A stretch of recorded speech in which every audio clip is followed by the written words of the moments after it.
Bienvenidos al programa Acción Legal. El día de hoy, como siempre, con un tema por demás interesante: estereotipos mediáticos y sociales de los indígenas mexicanos. Así que quédate con nosotros para que veas toda la información y los detalles acerca de este tema tan importante. Yo soy Paulo Cruz y esto es Acción Legal.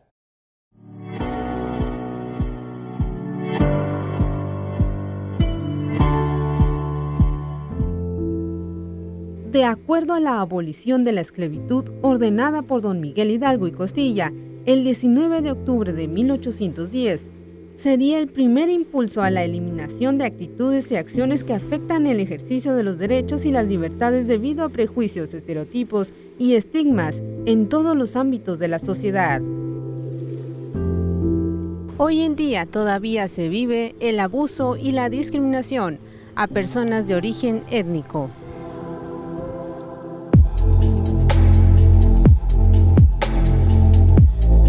Hace unos meses se presentó un hecho delictivo hacia dos personas que llegaron de San Luis Potosí.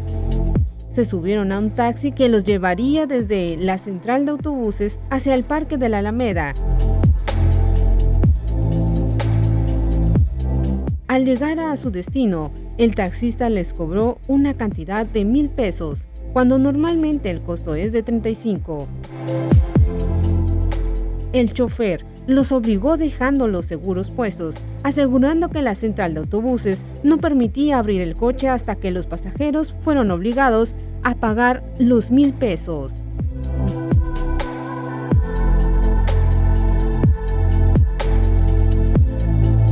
Esto se ha realizado muchas veces, donde existe denuncias hacia los malos taxistas.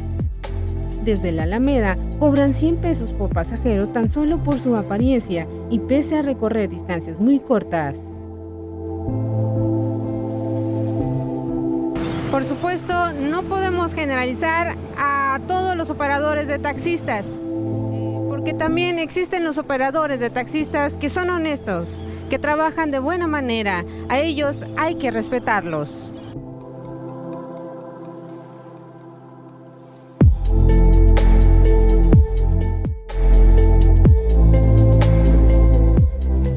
Gracias por continuar con nosotros en este su programa Acción Legal.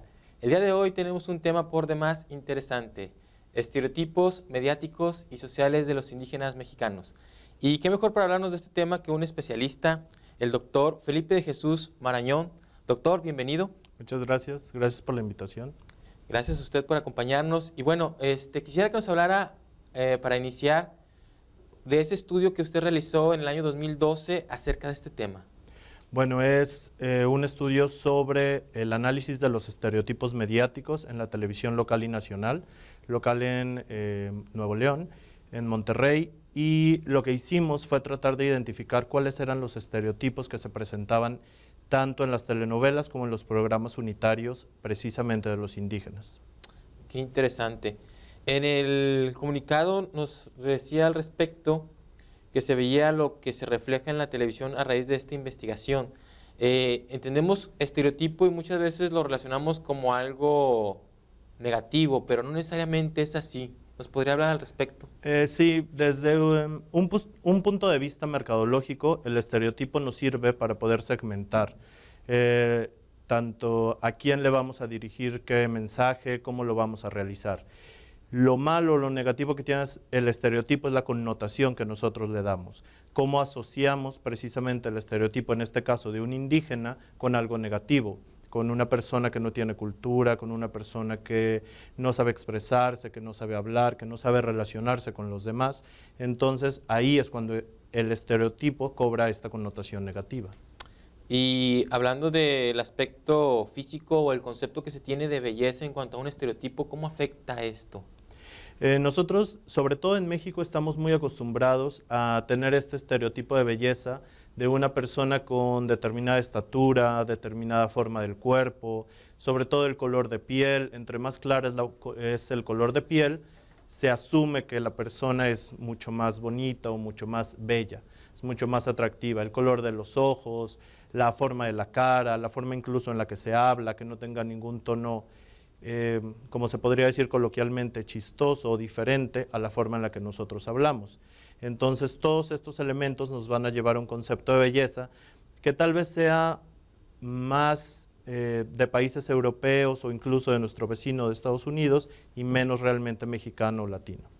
Es muy cierto lo que nos menciona el doctor, porque muchas de las veces nos enfurecemos acerca de ver cómo a veces se pueden burlar de los aspectos indígenas, pero a veces nosotros mismos en los programas de televisión somos partícipes de ese tipo de situaciones, ¿no?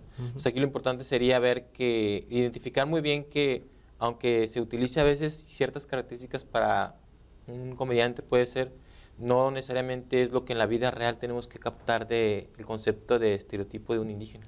Exactamente, ¿cuál es? Y precisamente esto, ¿no? ¿Cuál es el estereotipo de un indígena o cómo lo podemos identificar claramente? Lo primero es, si vamos a hablar de una mujer indígena, ¿qué es lo primero que va a tener? Va a tener dos trenzas, ¿no? Va a tener una vestimenta muy autóctona, va a tener una especie de comportamiento, tal vez algún acento en la forma de hablar, dependiendo de su origen. Este va a ser como todo el estereotipo, toda la imagen que va a tener esta mujer, ¿no? En cuanto hablamos del hombre, va a tener una ropa que asimile la manta, el color de piel va a ser un tono muy oscuro, el color de pelo generalmente o siempre es un color negro, los ojos son oscuros, la forma de hablar también tiende a ser con cierto tono para poder identificar que es precisamente un indígena. Y pues bueno, aunque aquí en México a veces se caen en este tipo de prácticas, a mí me sorprende cómo realmente a veces por falta de conocimiento, porque si analizamos nuestros orígenes propiamente de pueblos indígenas, como pueden ser los aztecas, los mayas, pues eran civilizaciones muy avanzadas que no tienen nada que ver con lo que ahora la televisión a veces erróneamente ha estereotipado acerca del indígena. Exactamente, y creo que también pensamos, cuando hablamos de los indígenas y hablamos del indígena del pasado, creemos en este pasado glorioso, ¿no? En este pasado lleno de cultura, en el indígena que es con cierta estatura, tal vez un poco más alta de la normal, que utiliza joyas, que utiliza penachos enormes, que da cierto toque de riqueza o de poder frente a todos los demás, ¿no? Y si pensamos en el indígena actual, en nuestro presente, es un indígena muy pequeño, es un indígena al que no nos gusta ver, es un indígena empobrecido, es como si este presente nos diera pena, ¿no? Nos da orgullo el pasado, pero nos da pena este presente. Muy interesante, doctor. Vamos a un corte, pero no le cambie porque regresamos con más información en este su programa Acción Legal. ¿Qué piensa de los abusos que sufrieron los indígenas de parte de los taxistas por cobrarle 1,000 pesos de la central de autobús hacia la Alameda? Pues no, pues está mal eso que le hayan cobrado esa cantidad, ¿verdad? Porque es mucho. Y abusa también de la gente que no es de aquí, ¿verdad? Que todos tenemos derecho al empleo. Digo, pues está bien porque pues ellos vienen a buscar su vida en otra parte, vienen de otras tierras, ¿verdad? Que sí les dan trabajo, ¿verdad? También. Aconsejar a la ciudadanía para que ya no haya este tipo de abusos. Pues pues respetar, ¿verdad? Las personas y digo, respetarlas de la parte en que vienen ellos, no abusar, ¿verdad? De ellos. Más adelante en Acción Legal, sobre todo local y nacional, vamos a ver a personajes que están siempre en la cocina,